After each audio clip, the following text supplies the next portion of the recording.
bienvenue dans l'émission Parole de Femmes. Cette semaine, nous avons parlé du combat de la stérilité et nous avons eu avec nous tout au long de cette semaine Anne qui est passée à travers cette épreuve. Mais Dieu lui a fait grâce, Dieu a répondu à ses prières et elle nous a raconté son histoire. Bonjour Anne. Bonjour. Bonjour Anne. Bonjour. Tu vas bien? Ça va bien. Encore, c'est bon? Oui. Dernière journée, c'est bon. On arrive au bout. Félicitations. En tout cas, encore une fois, je le redis, merci pour tout ce que tu as partagé depuis le début de la semaine. Moi, personnellement, ça m'a beaucoup éclairé sur le parcours, sur ce qu'une femme pouvait ressentir, pouvait vivre. Et je prie d'être une meilleure aide, un meilleur soutien. Et je crois que ton histoire a aidé finalement toutes les femmes qui sont touchées directement ou indirectement par la stérilité. Et puis à la fois, j'ai trouvé ça très beau aussi de voir le parcours que tu as eu avec le Seigneur dans ta relation avec Dieu, comment ça s'est fortifié, comment ça s'est affermi et qu'en plus, tu as eu des bébés. Oui, quand même. Tu as eu deux bébés. Donc, tu as eu ton premier fils il y a 8 ans maintenant, c'est ça? Il y a 8 ans. Ézéchiel, tu l'as eu par insémination artificielle après avoir eu un diagnostic d'infertilité. Mais la première insémination et tu es tombée enceinte et tu as eu ce beau grand garçon maintenant. Et puis après, lorsque tu as voulu avoir un deuxième bébé, c'est là où finalement, tu as vraiment vécu un parcours plus long et plus difficile et finalement, tu as eu ta fille après avoir fait peut-être 9 inséminations, une FIV qui n'ont pas fonctionné. Tu es tombée enceinte naturellement et tu as eu ta petite fille Abigail qui a maintenant 2 ans et demi. 2 ans et demi. Donc tu es cette mère heureuse, cette maman heureuse dans sa maison, dans son foyer. Alors on se réjouit, on est vraiment contente. Et puis on croit que ce témoignage, c'est pas juste ton témoignage en fait, c'est le témoignage de ce que Dieu veut faire dans une vie. Il l'a fait dans la tienne et tu es venu témoigner cette semaine à Parole de Femmes. Mais je crois qu'il veut le faire dans d'autres vies aussi.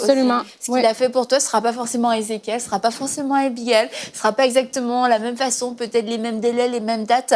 Mais ce qu'il a fait pour toi, ce miracle de naissance, il va le faire aussi pour d'autres femmes. Et je crois que c'est pour ça aussi que tu as à cœur de partager ton témoignage. Oui, en fait, c'est qu'à travers cette épreuve, le Seigneur m'a vraiment donné une mission, en fait. C'est de parler, de partager ce témoignage-là à qui veut bien l'entendre. Merci de vouloir l'entendre.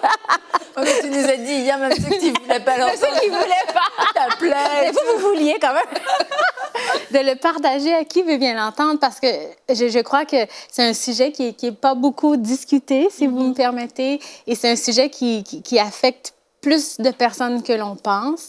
Et Dieu a une réponse pour cette situation-là. Amen. Donc, moi-même, dans le parcours, j'ai eu l'honneur d'accompagner d'autres femmes qui ont justement saisi leur miracle après avoir la révélation. Puis, je voulais peut-être partager un témoignage. Mais j'en ai plein, là! Mais vas-y, parce que je pense que c'est vraiment encourageant, les témoignages. Ça nous rappelle ce que Dieu, en tout cas, ce qu'on n'a pas encore vu nous-mêmes. Le fait de voir, mais Dieu l'a fait une fois, il l'a fait 2 fois, il l'a fait 3 fois, il l'a fait 4 fois. Tu te dis, bon, c'est sûr, il va le faire pour moi. Et ça fait du bien à la fois. Et je crois qu'on a besoin de se faire du bien notre foi aujourd'hui. Oui, je pourrais vous en parler beaucoup de témoignages, mais j'ai commencé par le témoignage d'une femme que je connais et qui est chère à mon cœur. Et puis, elle avait un diagnostic de cervix incompétent. Donc, tomber enceinte, c'était pas difficile, mais rester enceinte, c'était un enjeu. Donc, ça, on n'en a pas parlé beaucoup, mais il y a beaucoup de gens aussi qui, justement, tomber enceinte, pas de problème. Rester enceinte, c'est un problème. Et ça, c'est une forme d'infertilité, les fausses couches, les enfants, les morts-nés. Donc, c'est aussi de l'infertilité parce qu'à la fin de la journée, tu n'as pas de bébé dans tes bras pour ramener chez toi. Donc, elle vivait cette situation-là.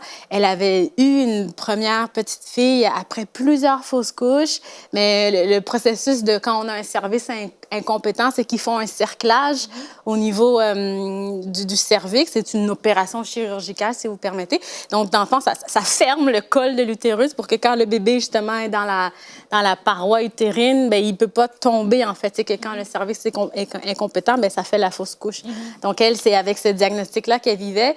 Puis, donc, elle avait eu une petite fille, mais après ça, essayer d'avoir d'autres enfants. Puis, malheureusement, elle avait perdu 2 enfants quand même avancés dans la grossesse. Là, on parle des bébés de 24, 27 semaines qui étaient des grands prématurés, mais qui n'ont pas survécu.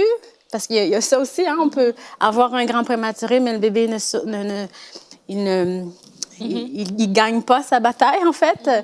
Et puis, je l'avais approchée. Je pense qu'elle s'était résolue à se dire, ben écoute, Dieu m'a fait comme ça, avec un cervix incompétent, puis bon, j'ai un enfant, puis bon, c'est comme ça.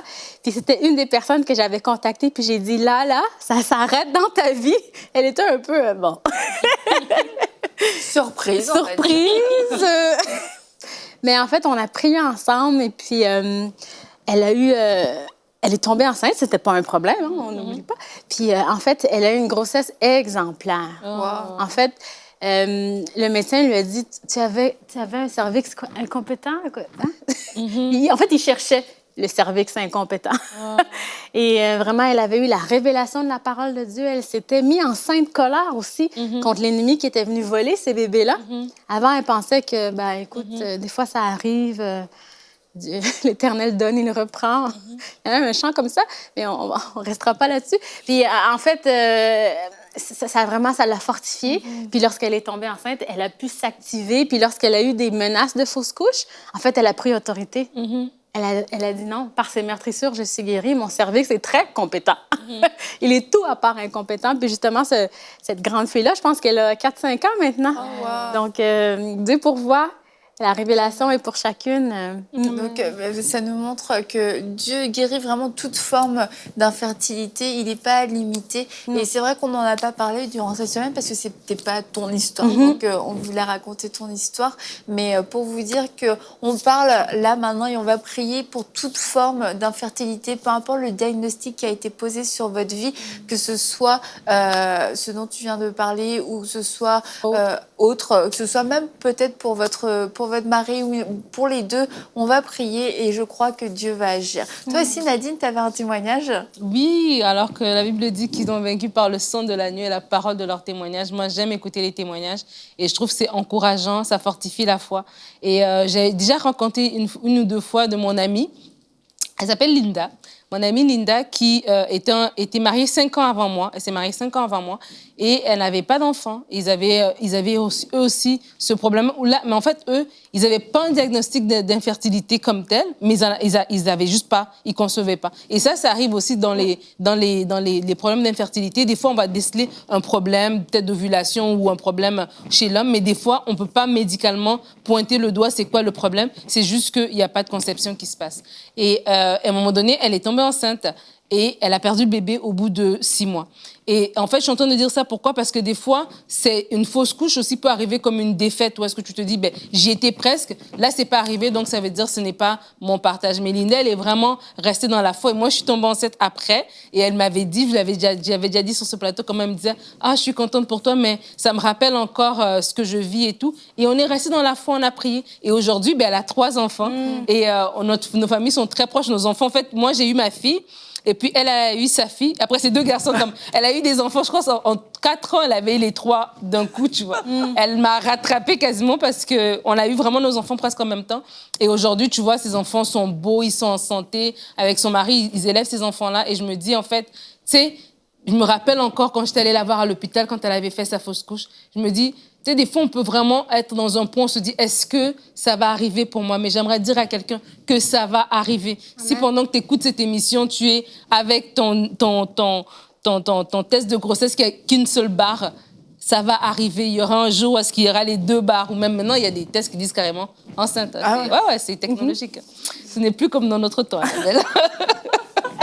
Et vraiment, je veux encourager ces personnes-là à dire que si, en ce moment, l'émission te trouve dans une situation où tu es dans un état d'esprit, tu te dis, attends, elle raconte des choses, mais est-ce que ça arrive à moi? Parce que là, moi, je suis à l'hôpital, ou moi, je suis devant une situation où est-ce que ça se produit pas. J'aimerais te dire, ça se produit. Linda, elle a attendu 5 ans, elle a eu une fausse couche, mais aujourd'hui, elle a ses 3 enfants. Et on est vraiment heureux qu'elle n'ait pas abandonné, parce que aussi, ça fait mal de vivre ce genre de choses.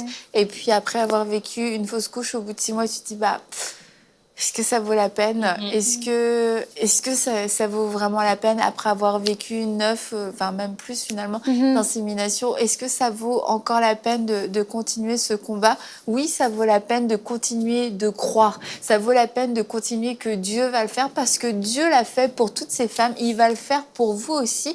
Et puis, je pense que ça vaut aussi d'autres témoignages. Vas-y, encourage. Oui, j'ai une de mes copines qui était dans un parcours, elle avait été en clinique de fertilité. Puis lorsqu'on fait des fécondations in vitro, en fait, on peut avoir plusieurs embryons qui ne sont pas implantés dans l'utérus parce qu'on vise un embryon par grossesse ou un maximum de 2 embryons. Puis elle avait fait plusieurs fécondations in vitro qui n'avaient pas fonctionné et il lui restait un embryon au frigo, comme on appelle ça, qui était comme congelé, qui était comme son dernier espoir. Puis c'est dans ce moment-là que le Seigneur m'a interpellée à lui envoyer un message. Je la connaissais, c'était une connaissance, c'est devenu mon amie maintenant. Mais c'était une connaissance en fait, c'était bizarre, mon enfant. Mais j'ai envoyé un message. Attention. Si je vous envoie un message, Anne. Si Anne a vos coordonnées, on ne sait pas ce qu'elle peut faire. Puis en fait, je lui avais partagé que Dieu voulait, en fait, qu'elle soit mère. Parce que suite à tous ces échecs, elle était rendue au point qu'elle disait, ben non, Dieu ne veut pas. Parce que si dans le naturel, ça ne fonctionne pas, si dans le scientifique, ça ne fonctionne pas, puis que Dieu est au contrôle, parce qu'il y a ce concept-là aussi, ça pourrait être développé dans une autre émission, mais c'est que dans le fond, Dieu ne veut pas. Donc, puis elle était dans un... Elle s'est résignée. Elle s'était résignée, puis elle me disait, ben je vais aller faire ma dernière fécondation in vitro, mais je sais pertinemment que Dieu ne veut pas, mais pour des raisons éthiques, je vais pas laisser le dernier embryon dans le congélo. Parce que je vais le prendre.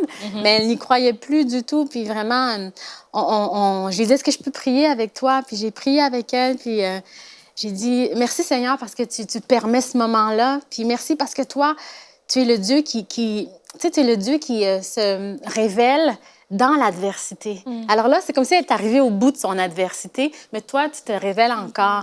Puis elle avait accepté ma prière, puis elle a dit, ben écoute, si Dieu t'a appelé à prier pour moi, ben je vais manifester un peu de foi. Peut-être que ça peut fonctionner. Puis, comme de raison, non seulement elle a fait sa fécondation in vitro, ça a bien été, mais elle est tombée enceinte de cette fécondation-là, de son dernier embryon congelé. Il n'y en avait plus. Ça, il aurait fallu recommencer tout le processus et puis payer aussi. Puis maintenant, cette petite fille-là, elle a 4 ans. Ah, wow. Ouais. C'est super. Est-ce que, Nadine, avant qu'on prie pour les gens, est-ce que tu avais un autre témoignage? Oui, j'ai un dernier témoignage. Bon. Moi, ma marraine, ils avaient 10 ans de mariage quand ils ont été nos parrains et marraines.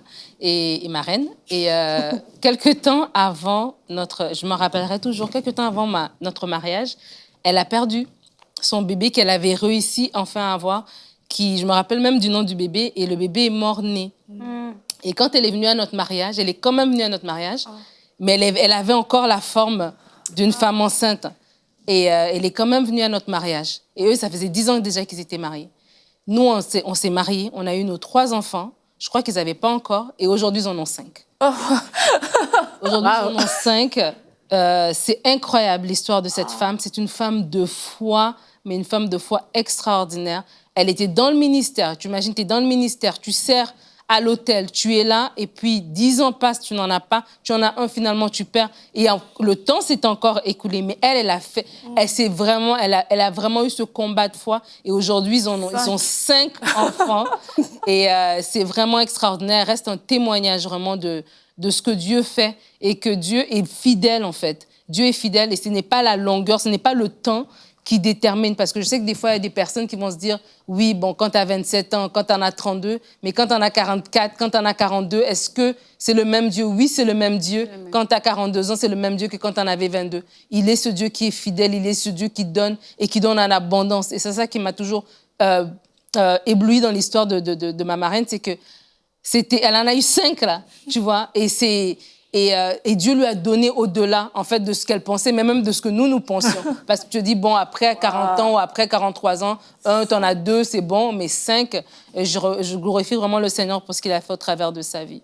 ce que je trouve intéressant, Nadine, que tu as dit, c'est que, tu sais, elle s'est tenue dans la foi, malgré qu'on peut imaginer ses souffrances. Hein, on peut imaginer le combat dans les pensées qu'elle a eues. On peut imaginer les déceptions, la peur, les pleurs, la honte qu'elle a eue. Mais ce que je retiens, c'est qu'il faut se tenir à la brèche. Et des fois, on a besoin de quelqu'un pour nous épauler, quelqu'un qui nous entend, mais quelqu'un qui va comme tenir notre bras pour dire non, on n'abandonne pas, même si que tout semble perdu, tout est desséché, il n'y a plus rien.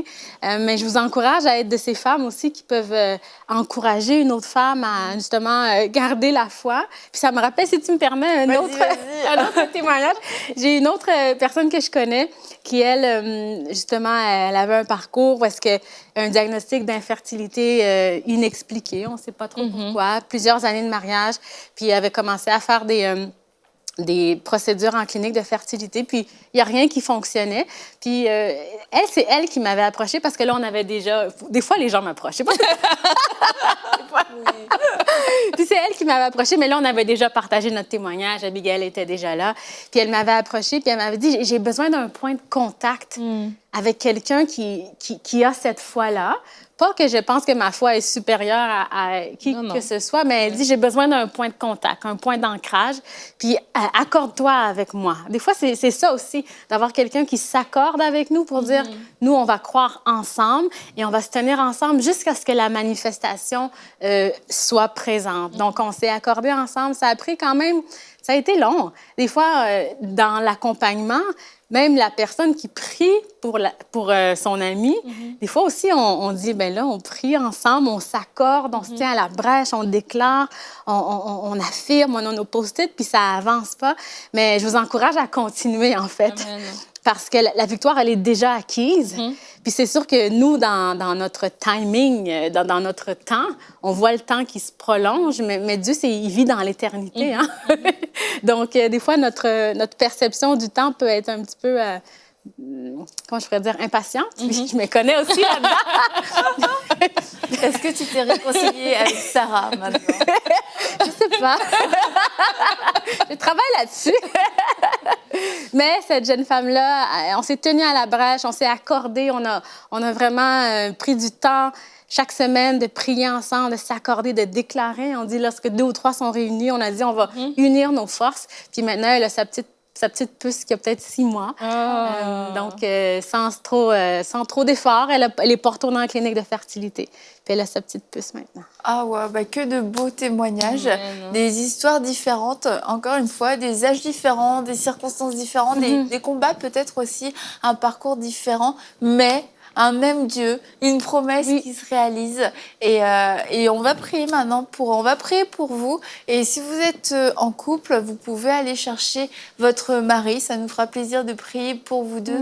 On va s'accorder avec vous. Peut-être que, comme Anne, vous n'avez pas trop osé en parler à votre entourage.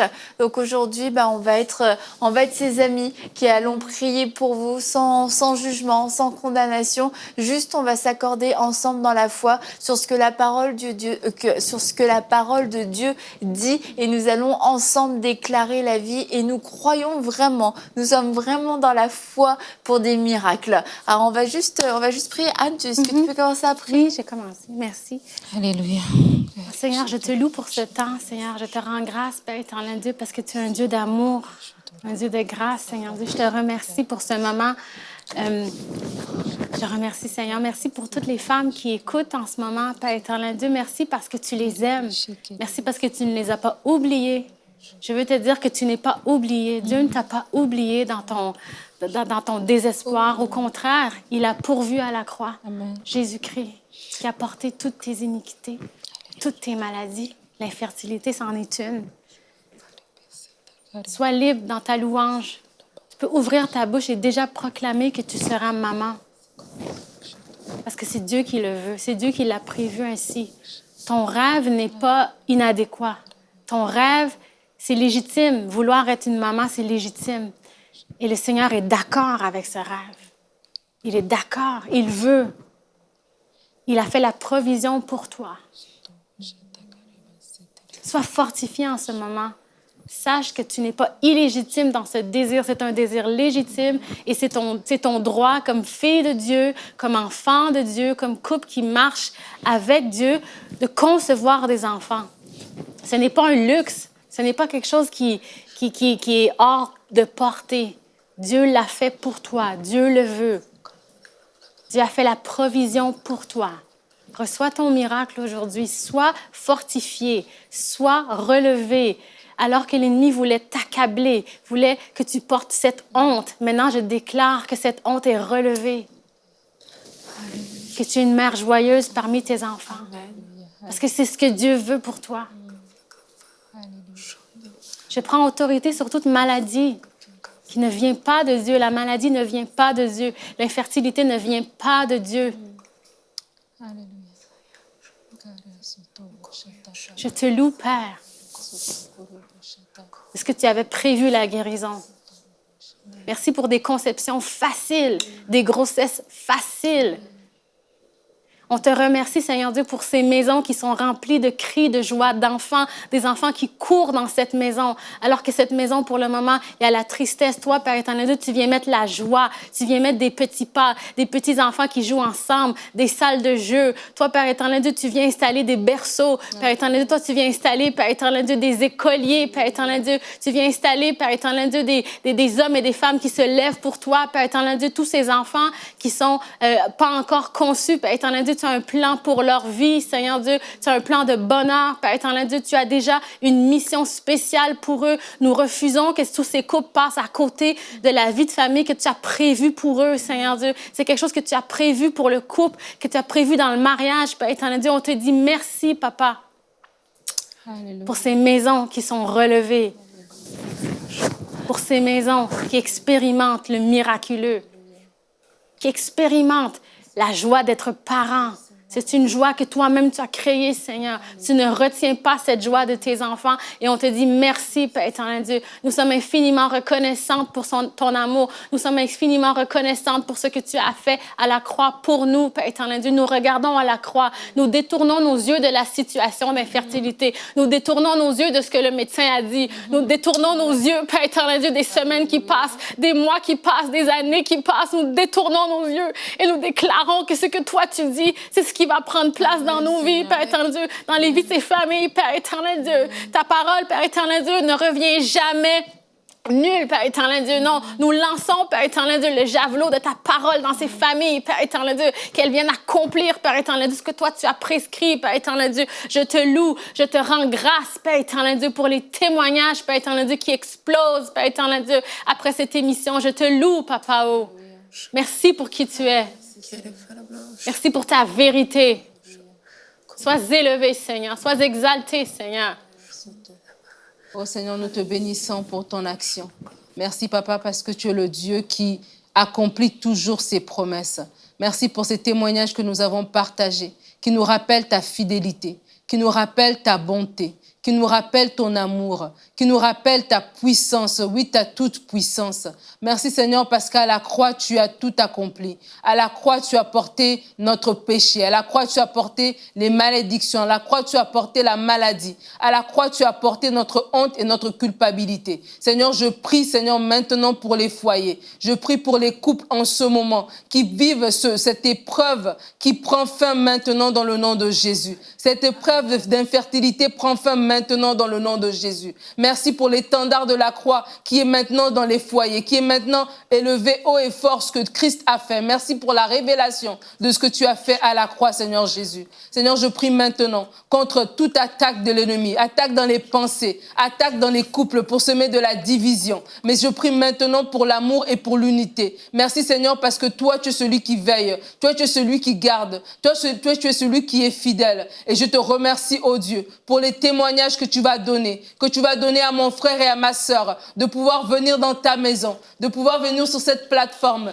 et dire que oui, l'Éternel a fait. L'Éternel a fait pour nous des grandes choses et nous sommes dans la joie. Oh oui, Seigneur, tu es le Dieu qui fait des grandes choses. Tu es le Dieu qui fait toute ta merveille. Tu es le Dieu qui accomplit des miracles et des prodiges. Les miracles et les prodiges sont encore pour aujourd'hui. Les miracles et les prodiges sont encore de cette saison. Et merci, Seigneur, parce que dans cette saison, dans cette cette année, tu opères des miracles et des prodiges dans les foyers. Tu opères des miracles et des prodiges pour la fertilité, pour des enfants, pour des jumeaux, pour des triplés. Oui, Seigneur, rien ne t'est impossible. Merci pour ta main d'amour qui est étendue maintenant dans le foyer de mon frère et de ma sœur, qui reçoit cette parole, qui reçoit cette prière, qui est fortifié dans sa foi et qui s'attend à recevoir de toi parce que tu es le bon berger qui a donné sa vie pour ses brebis. Et merci Seigneur parce que tu donnes des enfants, tu donnes Seigneur Dieu la maternité, tu donnes la famille parce que tu es un Dieu qui est dans l'unité, tu es un Dieu qui bénit. Merci pour ta bénédiction qui se répand dans les foyers maintenant, dans le nom de Jésus.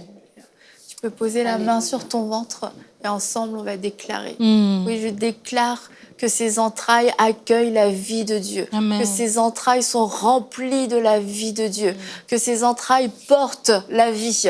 Merci Seigneur parce que tu donnes à ces femmes la possibilité de porter la vie.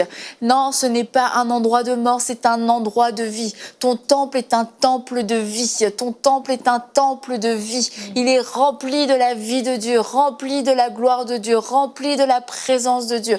Et oui, je prie maintenant afin que la présence de Dieu vienne sur vous, qu'elle vous entoure, qu'elle vous submerge, qu'elle vous envahisse et qu'elle vous transforme et que vous ne soyez plus jamais les mêmes. Oh, merci Seigneur pour ta présence qui vient guérir les corps, ta présence qui amène la vie là où la mort a été déclarée. Nous refusons ces diagnostics et nous déclarons ta vérité. Nous déclarons que ce corps est plein de vie, que ce corps donne la vie, que ce corps porte la vie. Merci Seigneur pour la postérité que tu donnes à cette femme, à cet homme. Merci pour les enfants que tu leur donnes, ces enfants qui seront une grande source de bénédiction. Tu ne donnes pas un enfant, mais tu en donnes 2, tu en donnes 3, tu en donnes Seigneur. Tu donnes parce que tu es un Dieu large, tu es un Dieu abondant et ta vie est abondante. Merci Seigneur pour tes promesses qui sont oui, amen. Nous les croyons avec notre sœur aujourd'hui. Nous croyons tes promesses de vie. Nous croyons tes promesses de fertilité. Nous croyons tes promesses de naissance. Nous croyons tes promesses. Ce que tu as fait dans la vie de tant de femmes, tu le fais dans la vie de cette sœur. Tu as entendu cette prière et tu as accompli. Ton sacrifice est assez complet pour elle. Oh, merci parce que le miracle a lieu maintenant. Le miracle a lieu. Merci pour cette révélation. Merci pour ces changements de vie, ces changements de mentalité, ces mensonges qui tombent. Merci Seigneur parce que tu l'as accompli. Parce que ces bébés, tu les as déjà donnés. Et on te loue pour ces enfants. On te loue pour ces enfants. On se réjouit pour la vie de ces enfants. On se réjouit pour ces enfantements. On se réjouit pour ces grossesses.